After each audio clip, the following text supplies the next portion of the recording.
બનાસકાંઠામાંથી વાવ થરાદ નવો જિલ્લો બનતા લોકોમાં ખુશી, સુરતમાં વસતા લોકોએ કરી ઉજવણી। રાજ્ય સરકાર દ્વારા થોડા દિવસ અગાઉ બનાસકાંઠામાંથી વાવ થરાદ નવા જિલ્લાની જાહેરાત કરવામાં આવી છે, ત્યારે નવો જિલ્લો બનતા કહી ખુશી કહી ગમ જેવો માહોલ જોવા મળે છે। સુરતમાં વસતા વાવ થરાદ અને ધાનેરા સહિતના ગામોના લોકોએ એક મીટિંગનું આયોજન કર્યું હતું। ત્યારબાદ ફટાકડા ફોડવાની સાથે સાથે નારાઓ લગાવીને ઉજવણી કરી હતી। બનાસકાંઠાના વિભાજનની ખુશી સુરતમાં જોવા મળી રહી છે। સરકાર દ્વારા વાવ થરાદ ધાનેરા સહિતના ગામોના વતનીઓની મીટિંગ યોજી હતી। સરકારના નિર્ણયને સુરતના વસતા વાવ થરાદની જનતાએ ફટાકડા ફોડીને ઉજવણી કરી હતી। એકબીજાને લોકોએ મીઠાઈ ખવડાવી સરકારના નિર્ણયને વધાવ્યો હતો। વાવ થરાદની જનતા વર્ષો જૂની અલગ જિલ્લાની માંગ સરકારે પૂરી કરી છે। વાવ બનાસકાંઠા એકમાત્ર જિલ્લો હોવાથી લોકોને ખૂબ જ અગવડ પડતી હતી। વાવ થરાદની જનતાએ 150 કિલોમીટર દૂર પાલનપુર હેરાન થવું પડતું હતું। બનાસકાંઠાની સાથે હવે વાવ થરાદ જિલ્લાનું વિભાજન થતાં વાવ થરાદનો સાચો વિકાસ થશે તેવી લાગણી સુરતમાં વસતા લોકોએ વ્યક્ત કરી હતી। નરસિંહભાઈ ચૌધરી, ધાનેરાના વતની, ગામ અન્નાપુર ગઢ છે।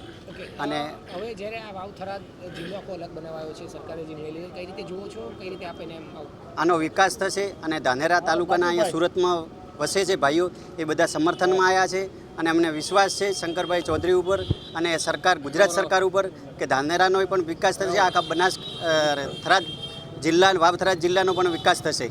કેટલો મોટો નિર્ણય કહી શકાય છે? સારો, બહુ સારો। અમારા માટે તો દિવાળી જેવો માહોલ છે। આજે અમે દિવાળી માહોલ મનાવ્યો છે, મીઠાઈ ખાધી છે, ફટાકડા ફોડ્યા છે, એટલે અમારા માટે તો સારો નિર્ણય છે। શું કહેશો આજે જે પ્રકારે ઉજવણી થઈ? આપનું નામ આપનું? ગિરીશભાઈ ત્રિવેદી, મૂળ વતન સુઈગામ તાલુકો।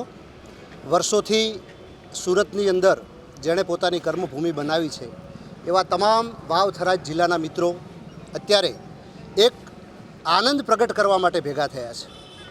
ગુજરાત સરકારની કેબિનેટે હમણાં જ એક ખૂબ મહત્ત્વનો નિર્ણય લીધો છે અને વાવ થરાદને જિલ્લો જાહેર કર્યો છે। કાંકરેજ, દિયોદર, લાખણી, થરાદ, ધાનેરા, સુઈગામ અને વાવ આ બધા જ તાલુકાઓ ભેગા મળીને એક થરાદ જિલ્લાનું નિર્માણ કર્યું છે।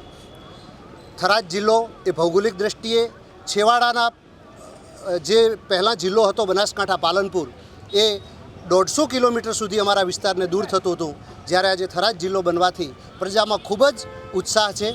એના માટે કરીને અહીંયા બધા ભેગા થયા છે, ફટાકડા ફોડી, મીઠાઈ વેચી અને બધાએ પોતાનો આનંદ પ્રગટ કર્યો છે। અચ્છા, થરાદ જિલ્લો જાહેર થયો અને પહેલું જ નગરપાલિકાનું ઇલેક્શન પણ આ વખતે જાહેર થશે, કઈ રીતે એને જોઈ રહ્યા છે?